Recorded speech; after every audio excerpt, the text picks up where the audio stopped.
a quedar hasta el final. Digan si sienten el amor. Selanjutnya nih yang wah luar biasa nih. Kemarin beritanya apa namanya cukup viral lah. Ya. Berpuluh-puluh tahun nih. Berpuluh-puluh tahun. Ini apa namanya? Saya datang ke Watulawang memang kurang lebih ya berpuluh-puluh tahun biasanya. Tapi saya di Gerem itu baru 7 tahun. Memang Watulawang itu permasalahan ada air. Iya. Dan informasi dari masyarakat Watulawang dari semenjak merdeka ini belum pernah ada sarana air bersih yang berkelanjutan. Karena selama ini masyarakat Watulawang itu mencari air bersih itu saat hujan gitu ya, menampung dari genteng atau dari sumber-sumber yang ada ketika hanya hujan aja, Bung. Iya. Kalau udah musim kering turun ke bawah. Nah ini kan luar biasa ya, artinya permasalahan yang puluhan tahun terlihat agak pesimis, Bung. Pesimis lah kalau diperhatikan. Sudah berapa kali program pengeboran Watulawang itu gagal. Ini berhasil dan mudah-mudahan bisa mengalir selamanya ya. Amin. Ini saya pengen dengar historikalnya nih, Bung. Ya. Sampai merinding saya kalau ngomongin masalah air Watulawang. Iya. Kalau permasalahan air bersih di Watulawang bisa dianggap itu suatu prestasi, saya anggap ini adalah prestasi tertinggi saya selama ini yang sudah saya perbuat. Ya, permasalahan air di Watulawang ini salah satu concern terbesar saya waktu pertama kali saya ditunjuk sebagai lurah di sini, gitu. Ya. Karena saya berpikirnya air ini adalah sumber kehidupan. Jadi manakala tidak ada air, ya saya yakin kehidupan akan terganggu di situ. Iya. Bahkan kesehatan juga sama kesehatan ya. Juga. Mau bikin jamban pun nggak ada air. Iya. Jadi semua itu ternyata ada korelasinya dan muaranya itu di permasalahan air sebetulnya. Nah, ya, jadi kalau kita tarik informasi dari masyarakat ya, baik di Watulawang maupun di Gerem sendiri terkait dengan mata air yang ada di Watulawang, air bersih ini berlangsung sudah puluhan tahun, bahkan sebelum Indonesia merdeka. Jadi kalau sedikitnya saja kita tarik dari Indonesia merdeka, ya berarti hitungannya 77 tahun. Iya. Masyarakat kami di Watulawang ini mengalami kesulitan untuk mendapatkan akses air bersih. Ya, berangkat dari situlah, berangkat dari keprihatinan itu, akhirnya saya mencoba berkomunikasi dengan salah satu tokoh masyarakat Kelurahan Gerem. Ya, pada saat itu kurang lebih sekitar bulan Juni-Juli lah. Sekitar bulan Juni-Juli saya komunikasi dengan tokoh masyarakat Kelurahan Gerem, Bapak Haji Jajuli ya. Bapak Haji Jajuli akhirnya ya, beliau alhamdulillah menyambut baik keinginan masyarakat ya, keinginan masyarakat untuk mendapatkan akses air bersih. Berbekal dukungan dari Pak Jajuli inilah akhirnya kami dari pemerintah kelurahan bersama-sama dengan Pak Jajuli, dengan tokoh masyarakat yang ada di Watulawang, kita melakukan orientasi lah ya, kita cek wilayah di sana, dan ternyata memang setelah hasil dari kajian di Watulawang itu sulit untuk mendapatkan sumber airnya. Nah, akhirnya kita melakukan inovasi lah, bisa dikatakan seperti itu. Kita lakukan upaya akhirnya yang terdekat dengan Watulawang itu di mana yang ada sumber airnya. Nah, akhirnya kita dapatkanlah titik itu di Pasir Kelapa. Nah, kalau secara administratif Serang itu mungkin. Iya, kalau secara administratif memang masuknya di Desa Pekuncen ya, Kecamatan Bojonegara, Kabupaten Serang. Nah, akhirnya kita coba komunikasi dengan masyarakat sekitar di situ, di Pasir Kelapa, ya alhamdulillah diizinkan. Ya, kita lakukan pengeboran di situ. Alhamdulillah ya, bisa dikatakan Kodratullah lah. Di 17 Agustus, tepat 17 Agustus kurang lebih itu air di Pasir Kelapa itu yang akan kita peruntukkan untuk masyarakat Watu Lawang itu keluar, Bu. Jadi ini saya yakin ini kado terindah ya. Kemerdekaan RI untuk warga masyarakat Watu Lawang. Nah, ya benar nih, tanggal 17 Agustus. Ya. Saya ingat betul waktu itu diajak saya itu untuk melihat air keluar. Ya. Jadi saya juga kaget ketika mendampingi Bu Lurah dengan Pak Jajuli sana. Ini kedalamannya katanya nggak dalam nih, Bung. Iya. Ya. Ya Masya Allah lah. Jadi perjalanan air ini luar biasa, Bung. Kalau kita bicara masalah air di Watu Lawang ini. Jadi kedalamannya itu hanya sekitar kurang lebih 23 meter. 23 meter. Alhamdulillah airnya melimpah. Ya.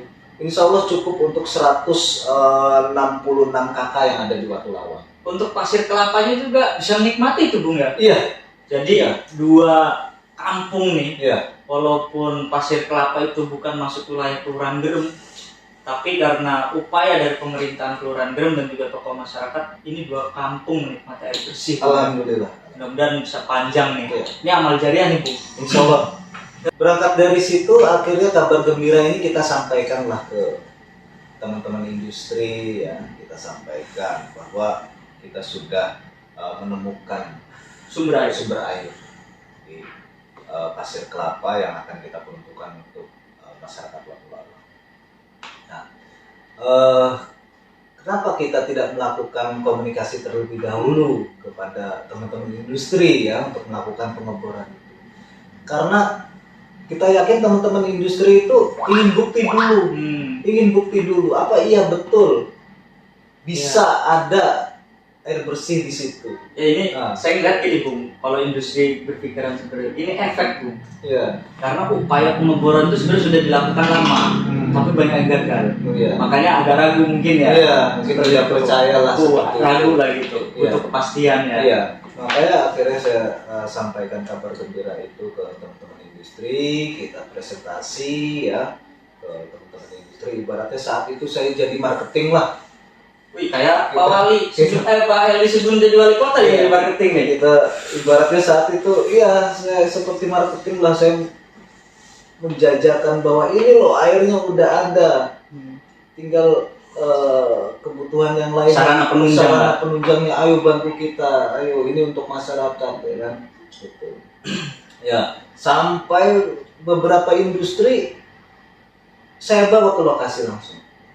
Untuk saya tunjukkan itu sumber airnya, silahkan dilihat, silahkan dilaporkan ke manajemen. Ya, kita sampaikan seperti itu. Alhamdulillah dari situ kita juga gandeng PMI, untuk mencoba mencari mitra program air bersih untuk masyarakat Watu Lawang. Ya, alhamdulillah akhirnya semua support, ya kurang lebih ada 30 mitra program yang bersama-sama dengan kita menyelesaikan keinginan daripada masyarakat Watu Lawang. Alhamdulillah kemarin tanggal 21 Desember diresmikan oleh Bapak Wali Kota. Alhamdulillah ini berkah yang sangat luar biasa bagi saya, bagi masyarakat Watu Lawang, khususnya masyarakat Kelurahan Gerem, bahwa permasalahan yang selama ini berpuluh-puluh tahun dialami oleh masyarakat kami di Watu Lawang ini bisa terselesaikan. Alhamdulillah ini berkat doa, support dari seluruh masyarakat yang ada di Kelurahan Gerem, khususnya di Watu Lawang, dengan dukungan para mitra program. Alhamdulillah ini bisa sama-sama kita selesaikan. Alhamdulillah. Itu kisah sarana air bersih ya, pemirsa. Selama ini kan saya mohon maaf nih ya, untuk meyakinkan industri ini saya melihat ragu untuk mengeluarkan CSR ke lingkungan. Itu sering terjadi di wilayah lain juga, bukan hanya di Gerem. Nah ini pendekatan seperti apa Bung yang Bung lakukan terhadap mitra industri yang ada di Grem ini? Karena saya melihat kalau di total nilai ya tahun 2022 ini hampir 1 miliar CSR turun ke Grem ini. Ya. Kalau saya lihat dari program-program yang tadi yang terselesaikan itu hampir 1 miliar ya. Upaya pola yang seperti apa yang dibangun sehingga industri ini percaya gitu. Ya. Yang pertama saya yakinkan ke teman-teman industri bahwa ini kebutuhan yang sangat mendasar, kebutuhan yang sifatnya krusial, yang sangat didambakan oleh masyarakat.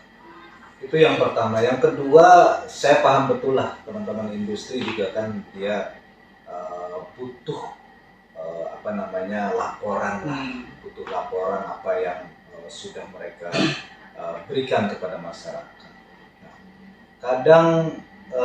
kadang kita itu memohon bantuan ke teman-teman industri, tapi pelaporannya ini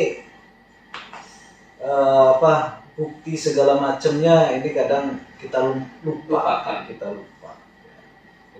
Nah, makanya dari awal berangkat dari situ ya kita waktu pertama kali di bulan April saya ketemu sama teman-teman industri juga saya sudah sampaikan bahwa konsep yang ingin saya bangun itu adalah konsep simbiosis mutualisme, saling menguntungkan, saling membantulah, saling menguntungkan. Jadi kita masyarakat juga merasa terbantu dan teman-teman industri pun sebaliknya sama seperti itu.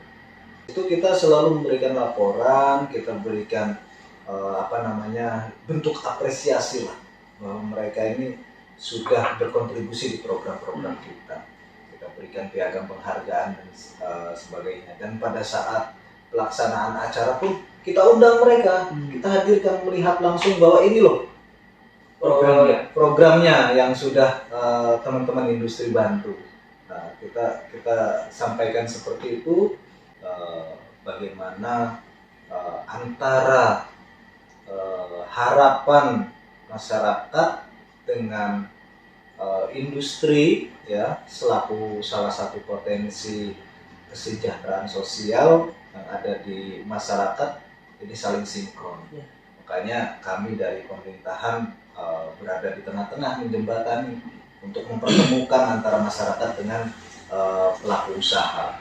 Nah, kayak untuk program-program berikutnya juga kita sudah sampaikan itu. Jadi biar antara keinginan dengan program yang nanti disiapkan oleh industri ini match untuk masyarakat. Oke, pola yang patut ditiru ya, biar agar industri pun lebih percaya gitu menggelontorkan CSR untuk masyarakat. Jadi yang diturunkan itu adalah program ya, bukan minta uang.